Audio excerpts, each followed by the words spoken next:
बाबा आजा।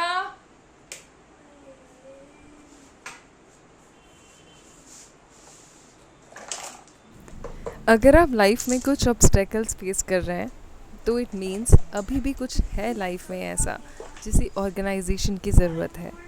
चाहे वो कुछ चीज़ें हों, कुछ रिलेशंस हों या फिर कुछ सिचुएशंस हों, we need to fix it. और आज मैं ऑर्गेनाइज़ करने जा रही हूँ अपना बाथरूम।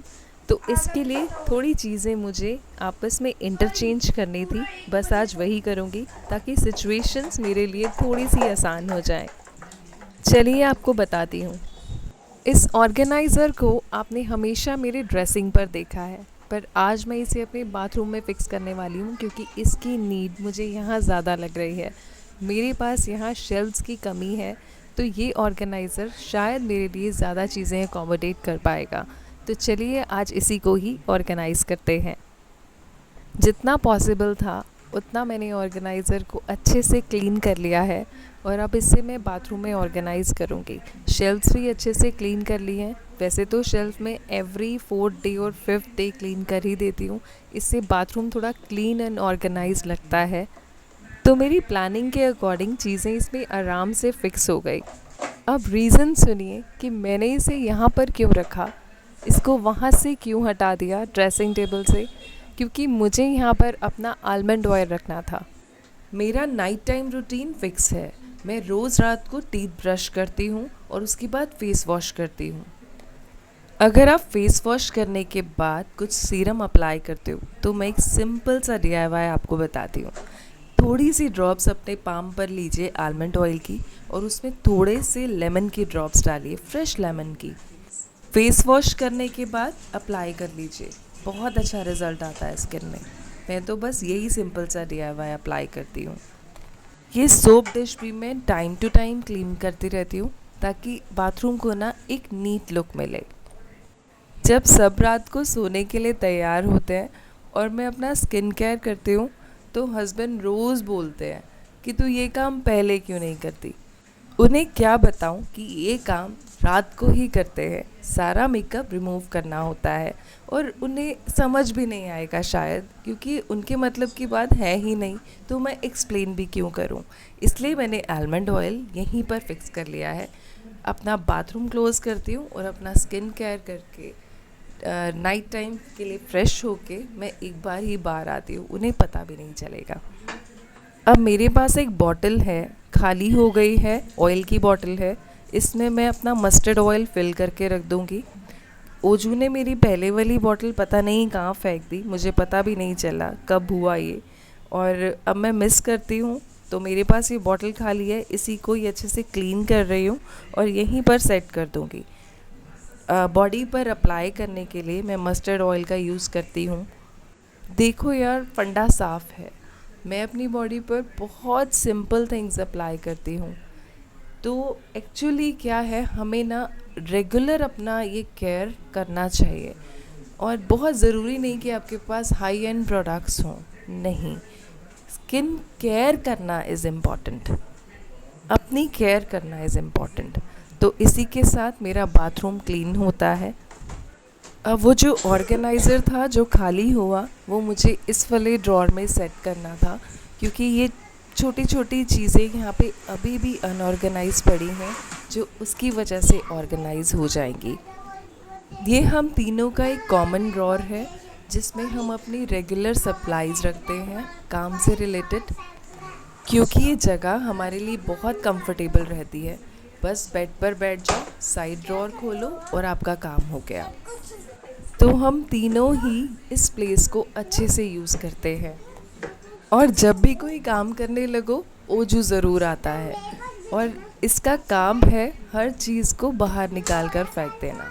पर एक प्रॉपर सिस्टम्स होने की वजह से मैं फटाफट फिर से सब कुछ एडजस्ट कर लेती हूँ, कोई प्रॉब्लम नहीं होती। तो कुछ टूल्स थे जिनको जगह नहीं मिली थी, तो अब उनको भी जगह मिल गई है इस ऑर्गेनाइज़र में। वक्त पड़ने पर चीज़ें सामने पड़ी मिल जाए तो काम आसान हो जाते हैं और करने में आलस भी नहीं आता। अगर आपने चीज़ों को सेटल किया है और उसके बाद भी वो बिखर रही हैं, मतलब वो अच्छे से ऑर्गेनाइज नहीं हुई हैं। और आपको उसे फिर से ऑर्गेनाइज करने की ज़रूरत है। ये चीज़ आप लाइफ की किसी भी सिचुएशन में अप्लाई कर सकते हो। डिस्कार्ड दोज थिंग्स जो आपको नहीं चाहिए, नहीं तो बेवजह दिमाग में क्लटर होगा, आप डिस्टर्ब रहेंगे और चीज़ें वर्स्ट होती जाएंगी। चलिए, अब ये ड्रॉअर काफ़ी क्लीन और ऑर्गेनाइज लग रहा है और मेरा काम यहाँ पर ख़त्म होता है। जितनी देर मैंने 2 चीज़ों को ऑर्गेनाइज़ किया है उतनी देर में बेटा नहा कर आ गया। आज वो मम्मा वाले बाथरूम में नहा कर आया है। जब हम मौसम को बोलते थे sharing makes our life happy, Mausam बोलता था बाबा sharing is the way of caring. बाबा बाबा अरे मम्मा, ये बाथरूम में मैं जिंदगी में कभी नहीं नहाऊंगा,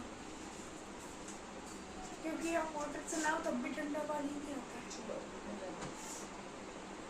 बाहर कॉज यहाँ पे भी मुझे सूखने दो, इस बार मैंने ज़्यादा हीला कर लिया। छोटा हूँ या बड़ा हूँ? बड़ा हूँ छोटा हूँ? प्रभु ईशु छोटा हूँ। हाँ, प्रभु पे छोटा, ईशु में बड़ा। पहले ठीक करा था। प्रभु ईशु। और जब तो प्ले स्टोर पे गन वीडियोस ढूंढ रहा था। स्वयं कुछ कह रहे हैं। स्वयं लिखते हैं इसको, आधा स य ऊपर डॉट, इसको कहते हैं स्वयं कुछ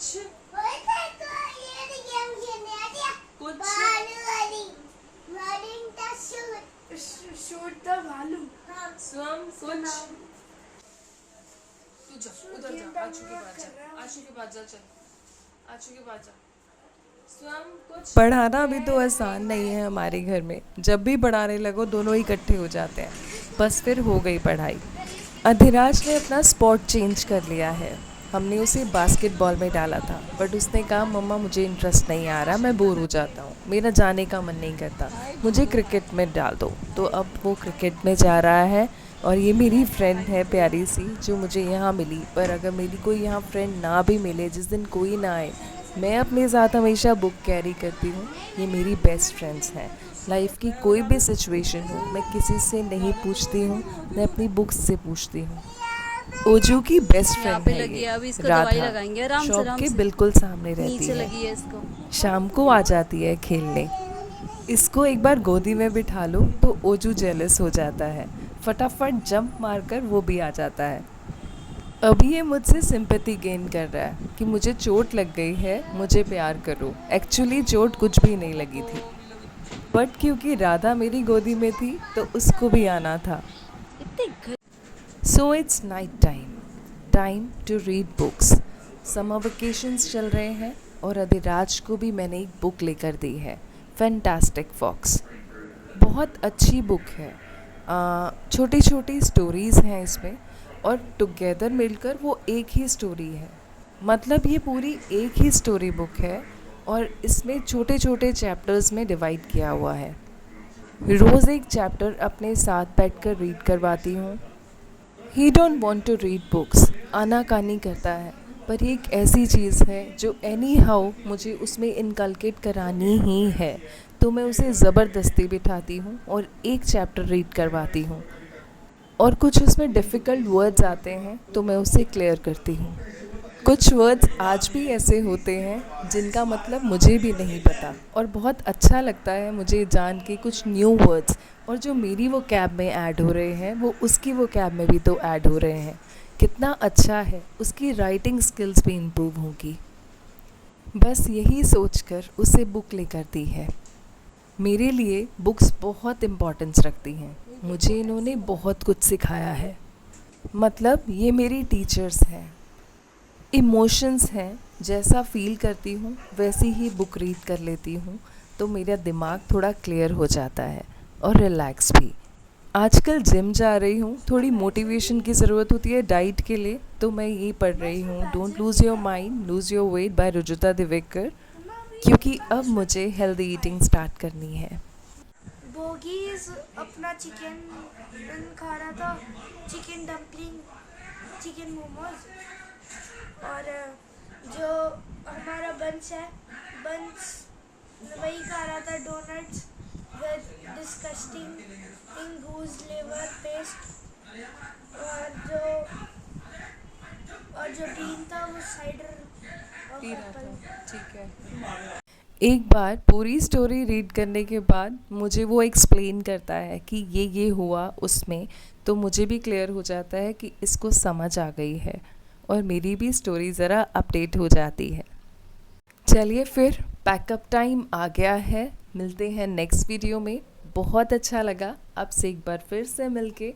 सी you in the next video, bye bye. और मैं प्रोबेबली वेडनेसडे तक वीडियो फिर से डालूँगी, आप प्लीज़ चेक करना, और हो सकता है एक वीडियो पहले भी आ जाए।